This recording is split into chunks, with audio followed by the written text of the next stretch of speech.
We're on a voyage to the Madeira of Scotland now on BBC Two, on a grand tour.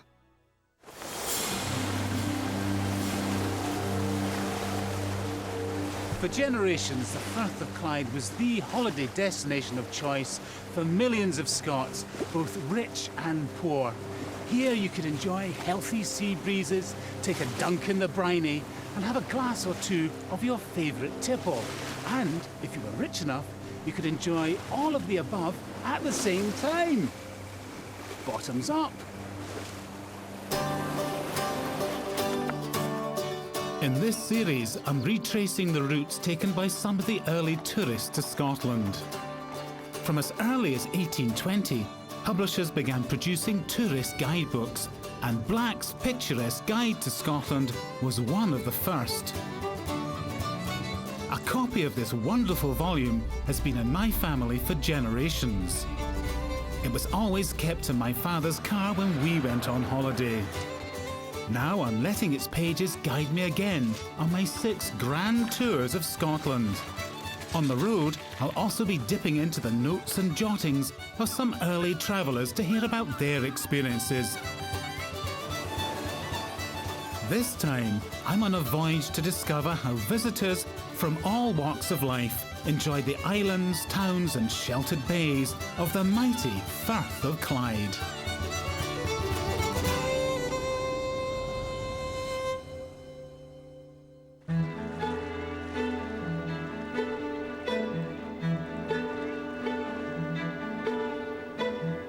My grand tour takes me down the Clyde Riviera, calling first at Rossi on the Isle of Bute, hops across to Cumbria, and finally sails south to the great rock sentinel, Ailsa Craig. My journey starts here, where the River Clyde meets the sea and becomes the Firth of Clyde.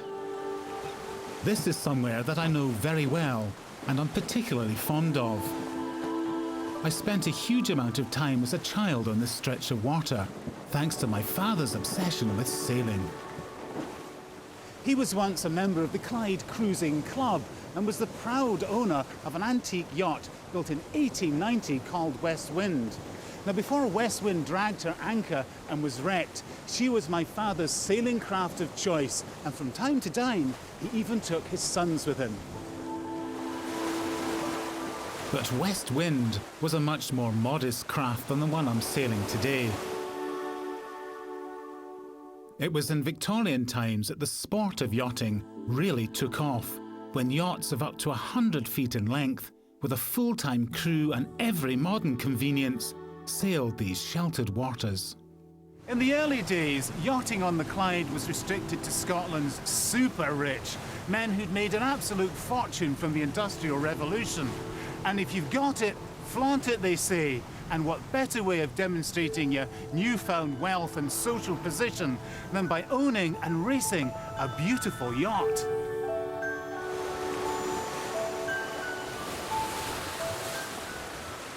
The famous Scottish magnate, Sir Thomas Lipton, loved sailing in these waters, and Prince Edward, the future king, sailed his yacht Britannia along this coast.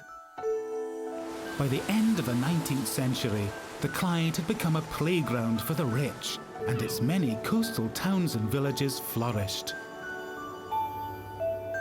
My first destination is the Isle of Bute, and a small town that was transformed into one of the most exclusive holiday destinations on the west coast, Rossi.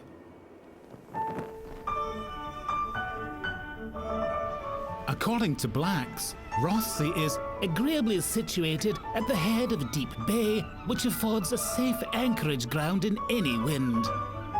Sounds ideal. To a large extent, Rossi was considered a posh resort, and early tourist literature was keen to trumpet the town's royal connections. If there was one thing that early Victorian tourists loved, it was history, and Rossi could boast a castle, which had been a favourite with early Scottish kings. Reenactments of scenes from the castle's famous history were a popular attraction for visitors, Here we see the marriage of Robert the Bruce's daughter and the founding of the Stuart dynasty. But it wasn't only history that brought the well-to-do tourist. There was also miniature golf, which the Victorians deemed a much more appropriate game for women. Rothesay seemed to have it all. Why bother travelling abroad when you've got all this on your doorstep? Look, palm trees.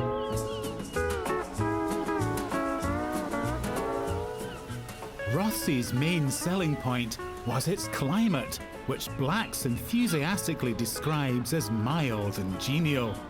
It may seem hard to believe, but early visitors were encouraged to compare the weather of Rothesay with exotic and far-flung locations.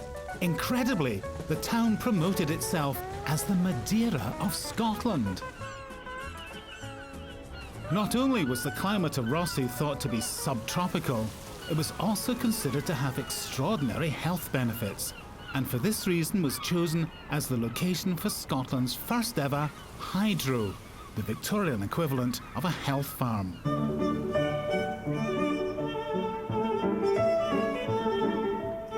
The Glenburn Hotel was once known as the Glenburn Hydropathic, opening its doors for business in 1843.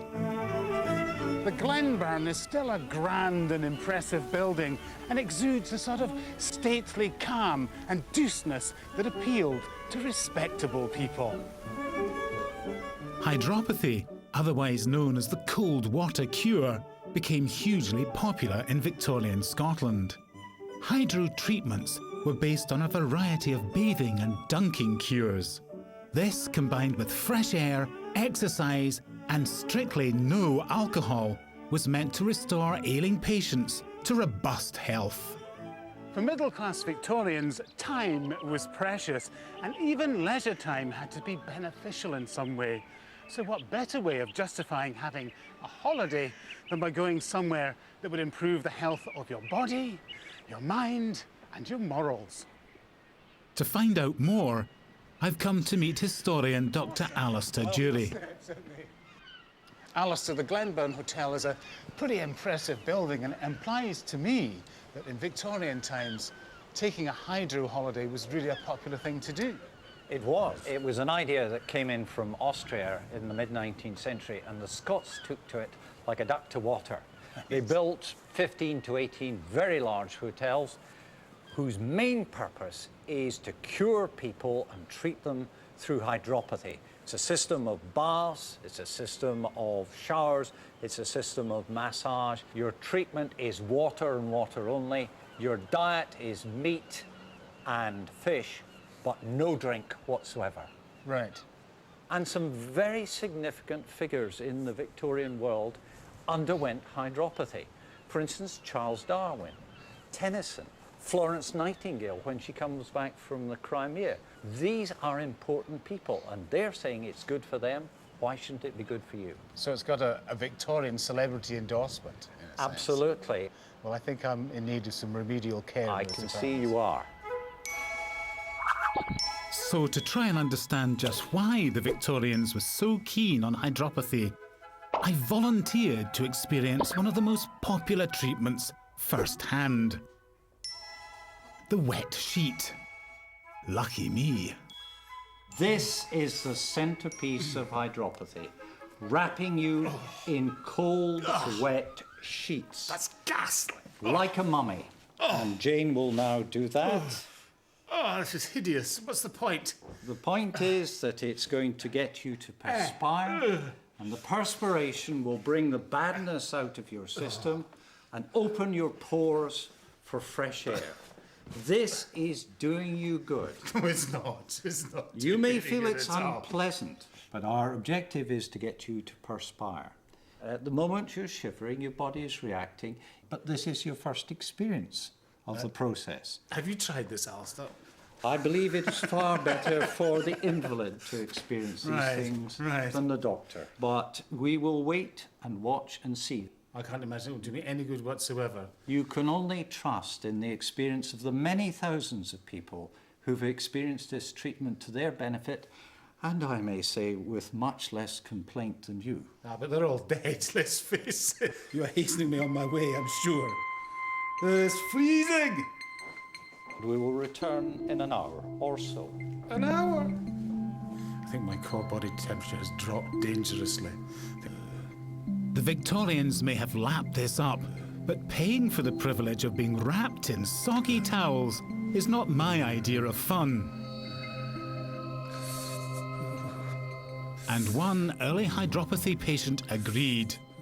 I have been stewed like a goose, beat on like a drum, battered like a pancake, and wrapped like a mummy in wet sheets and blankets. My belief is that I am in a lunatic asylum. I can only agree. So while the good doctor is out of the room, I quickly slip away in search of one of Rossi's more curious attractions, tucked away where you would least expect it.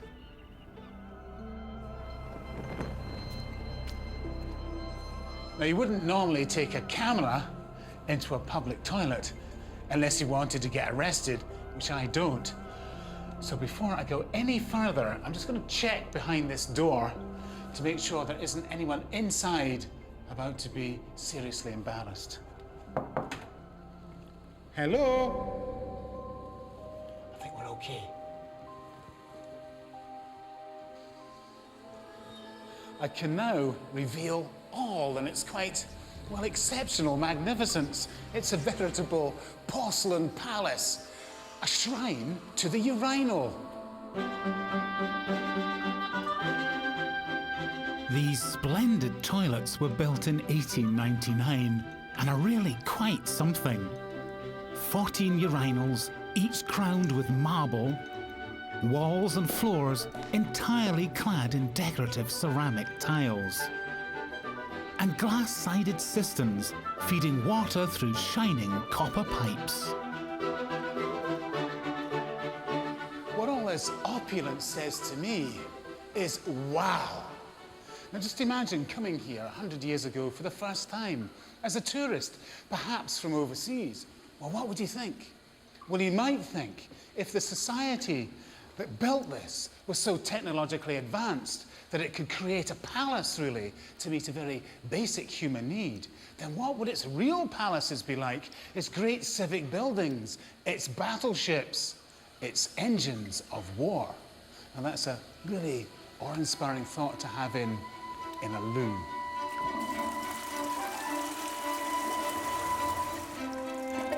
Indeed, such grand designs were not confined to humble buildings like public conveniences.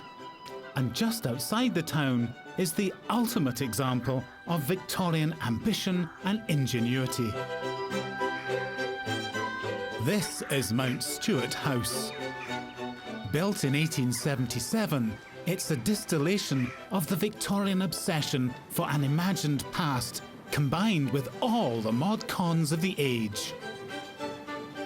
It was the first house in Scotland to have electricity and the first house in the world to have a heated swimming pool. This was an era of great technological changes, and one particular advance taking place at this time would have a huge impact on seaside resorts like Rothesay. Just like modern visitors, Victorian tourists coming to a spectacular location like this wanted to take home a souvenir to show their cultured friends just where they'd been. Now, we do this all the time whenever we take a photograph, but back then, cameras were very rare. Despite this, Victorian tourists were still able to enjoy the delights and magic of photography. Magic lantern shows, which projected glass photographic slides, were extremely popular, and they provide an amazing insight into a lost world. Mark Butterworth, who has a vast library of Victorian photography, is going to show me a selection of images that would have delighted a 19th century audience. Now, Mark, I recognise that view. This is Rothesay, probably in the early 1890s. We didn't buy postcards in those days. There was no postcard industry whatsoever in the UK. So prints and magic lantern slides were the the principal photographic souvenirs that people would buy. So back in Victorian times, if you came into Rothesay, got off at the pier, you'd be confronted with lots of stalls selling souvenirs and photographic memorabilia, and you could buy a slide. That's right. So this is an interesting slide. On the left of the image there, you can see there's a carriage with a man standing next to it. That's actually the photographer's dark room. The photographer actually made the plate moments before he took the photograph, and it had to be developed as soon as he'd taken the photograph. And one of the great skills was being able to consistently make your plates to give you the same quality every time. And that was really quite a challenge, working in quite difficult conditions.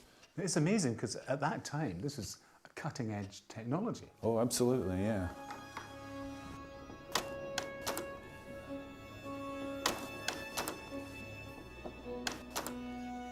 Of course, people didn't have cameras in those days, so magic lanterns were a way of showing people the views that they'd experienced, but you didn't actually have to own a magic lantern slide or a projector to have a show. That's right. There were several firms, some of them very big companies, that hired out slides or even hired out lanterns.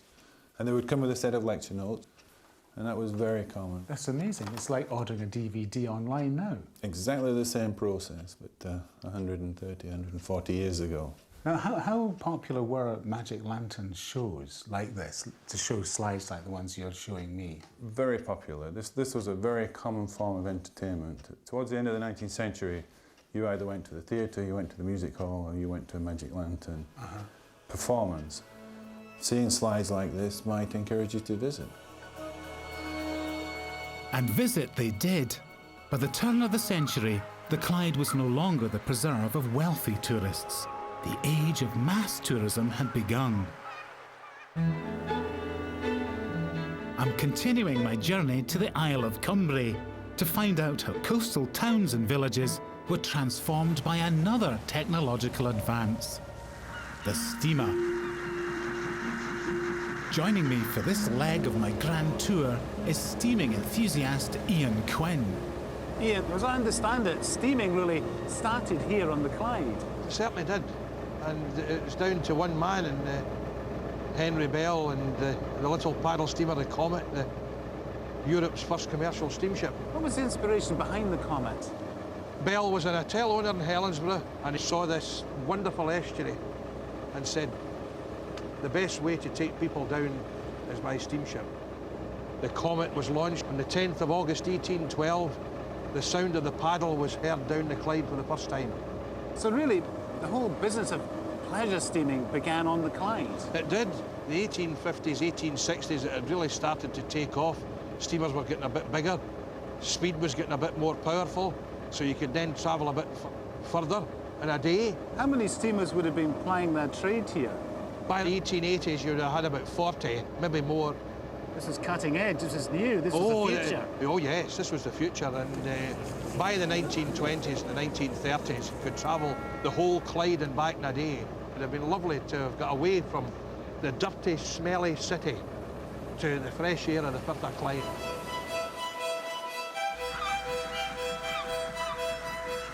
With the steamers came the workers who took full advantage of the chance to escape from the cities and factories where they lived and toiled. With a regular steamer service, Millport, here on the Isle of Cumbrae, rapidly became a favourite destination for Victorian day trippers.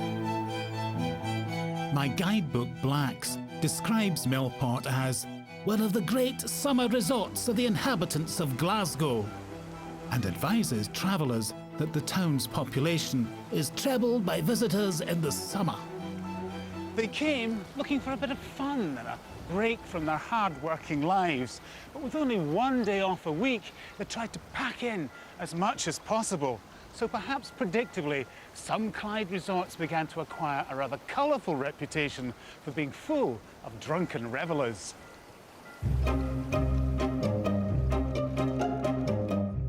Of course, the antics of working-class drunken revellers was bound to upset the sensibilities of more respectable tourists, especially the sort who enjoyed hydros and who read the Scotsman newspaper. A letter printed in this esteemed journal airs the concerns of all right-thinking people. We're meant to say that very many Scotch people of the working class seem incapable of enjoying a holiday without getting drunk. Once or twice we have found ourselves crowded with a most disagreeable mob of intoxicated persons, including women. Respectable citizens were getting upset at the sight of working people having fun. Demanding an end to rowdy and lewd behaviour, they put pressure on the authorities to curb what they saw as a dangerous moral slide. Could I have a pint of best, please? This led to the infamous Forbes-Mackenzie Act, which closed pubs on Sundays, Thanks very much. the only day off in the week. Perversely, attempts to limit the sale of alcohol to the working classes resulted in the exploitation of a loophole in the law. The result, the launch of the booze cruise.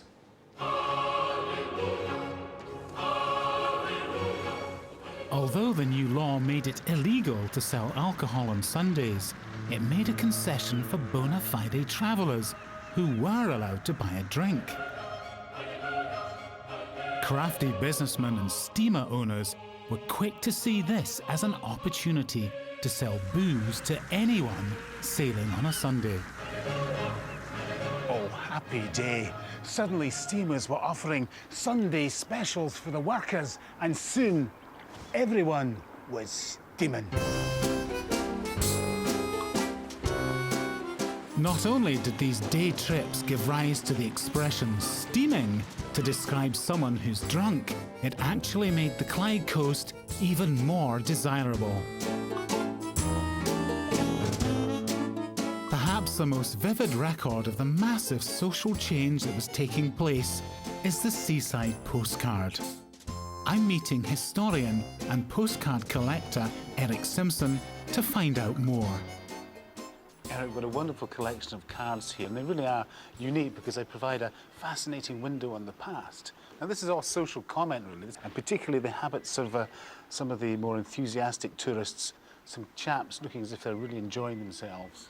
Yes, and the dry weather has its effect. So it was not unknown for fairly substantial numbers to give the doing the water holiday a bad reputation at certain times of the year. The impression I get is that, generally speaking, people were having a good time. Yes, they were yes, having fun. yes. It's lively. So working class people would be buying these and sending them to their friends back home. Yes, yes. This is not for posh people. Posh people would presumably send different sorts of postcards. They would send, for example, the public park at West Bay Millport. Extremely dull For a photograph. Now, in stark contrast, I have to say these are really quite amusing, very colourful, Edwardian, risky seaside cards. And what have we got here? The water's right up to my expectations. No idea what that means. No, neither have I. No. But there's so much life in these pictures, it's fantastic. What it says to me is these are ordinary folk, working folk, having a good time. Yes, yes. And that's what the Clyde was famous for. But it wasn't just the fun and frolics of the busy seaside resorts that brought visitors here to the Firth of Clyde. There were still some who sought the peace and tranquility that had first attracted tourists to these waters.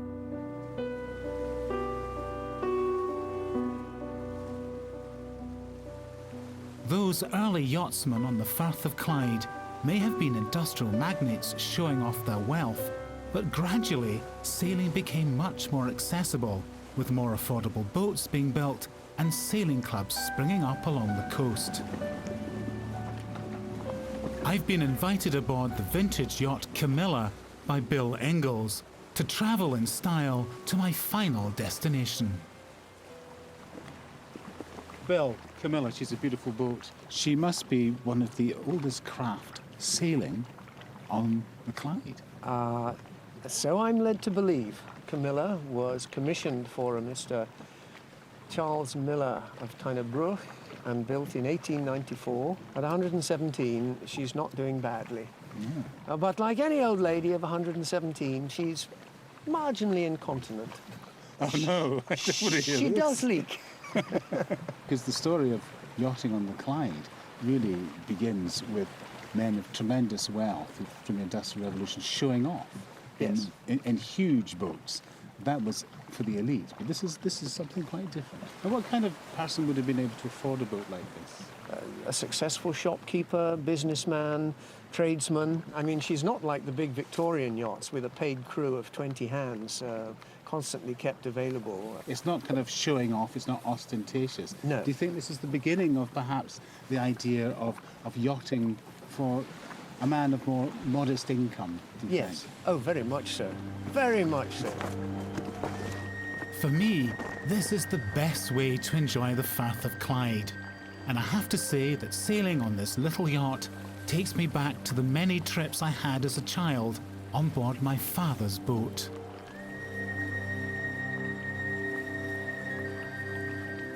There is something about sailing, is there not, that a person is not really at peace unless they're at sea. Do you agree with that? Yes, I do. A day like today, sunshine, blue skies, and a gentle breeze. Contemplating nature and the sea. It's a wonderful place. It's Scotland, isn't it? The last leg of my grand tour takes me to a place that's literally been on my horizon for years, but where I've never been before, the mysterious island rock of Ailsa Craig. As a schoolboy in Dunoon, I could see Ailsa Craig through the window of my French class. It's a place I've always wanted to explore, so landing here today will be really special. Known as Paddy's Milestone because it sits directly in the main sea route from Ireland to Scotland, it's a place that many have passed, but few have visited. But I must confess that the last thing I expected to find was this scene of industrial decay. This railway line once carried granite from a quarry to the harbour. The rock was used to make curling stones.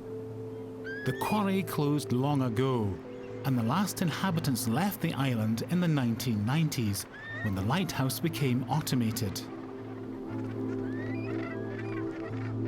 This ruined castle, perched precariously on the steep slopes above the lighthouse, was once a stronghold of the Kennedy clan, who have owned the island since the 16th century. As I climb more than 1,000 feet above the Firth of Clyde and the end of my journey, it strikes me that here is perhaps one of the few places untouched by the mass tourism of the industrial age. What an absolutely superb view. You know, from up here you can almost see the entire course of my route. It was the chance for rich and poor alike to escape the city that made the seaside resorts along this coast so popular. And looking out from the summit of Ailsa Craig, I can understand just what it was they came for. Now, standing here is like being on top of the very last outpost of Scotland. Now, that's a fitting and somewhat sobering thought to end my grand tour to Nuata. Now, where's the pub?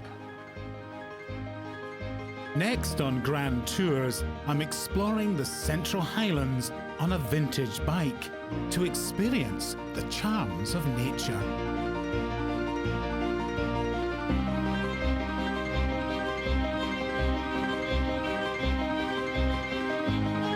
You might also enjoy Scotland, The Promised Land, available to watch on BBC iPlayer now. Next tonight on BBC Two, Horizon enters celestial territory, examining our ageing and expanding sun and what it means for life on Earth.